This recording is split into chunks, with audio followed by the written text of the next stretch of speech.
It's the first Monday of June. Lots of weather storylines across the country. Rainfall is a big one. We're seeing pretty much every part of the country getting some sort of rainfall in the next few days. Now, for today, our Monday in parts of the prairies, the thunderstorm risk for parts of Alberta and Saskatchewan. Tomorrow, that shifts east. And the south coast of BC, rainfall continues. Those waves of moisture are still a factor. Now, we had very foggy conditions on our Monday morning, and it looks like for parts of Ontario, that fog may return overnight and into our Tuesday morning. So be prepared for the dramatically reduced visibility. Now, for our Monday, maybe some scattered showers in southern areas, more organized rainfall into more northern parts of Ontario. Then keep an eye on Wednesday because we have this system moving through that could be bringing quite a bit of stormy activity on our Wednesday. And here's a look at what we have. Lots of heat and humidity to kind of fuel those storms. So watching that. Meanwhile, in terms of rainfall over the course of the work week, higher amounts forecast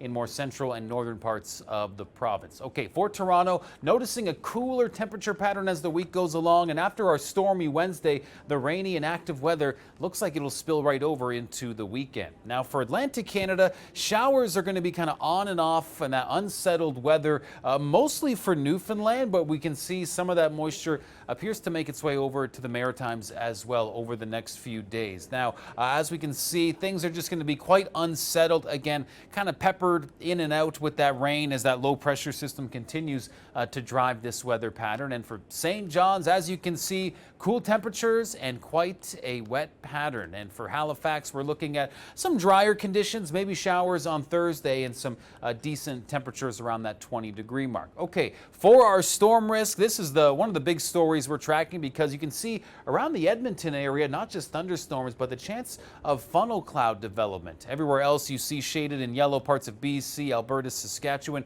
could see those storms flare up for our Monday. Then as we look ahead into our Tuesday, this low pressure system shifting a bit further east. So we'll be tracking perhaps a bit more unsettled weather into tomorrow. That's how we're starting off the work week in the prairies. Here's a look at the rainfall that we're working with. Much higher totals in parts of northern Manitoba into parts of central and northern Saskatchewan. Okay, winds are going to be a factor as well, particularly in the southern parts of the prairies. We see some stronger gusts on tap early in the week. Okay, for our Monday afternoon, here's a look at our conditions across the prairies. Warmer temperatures in southern parts of Manitoba. Into the day tomorrow, still quite unsettled, but as you can see, Manitoba starting to see a bit more of that shower activity. And the waves of rainfall continue on the south coast of BC. Here's a look all the way through Thursday at some of the heavy amounts of rainfall that we're expecting.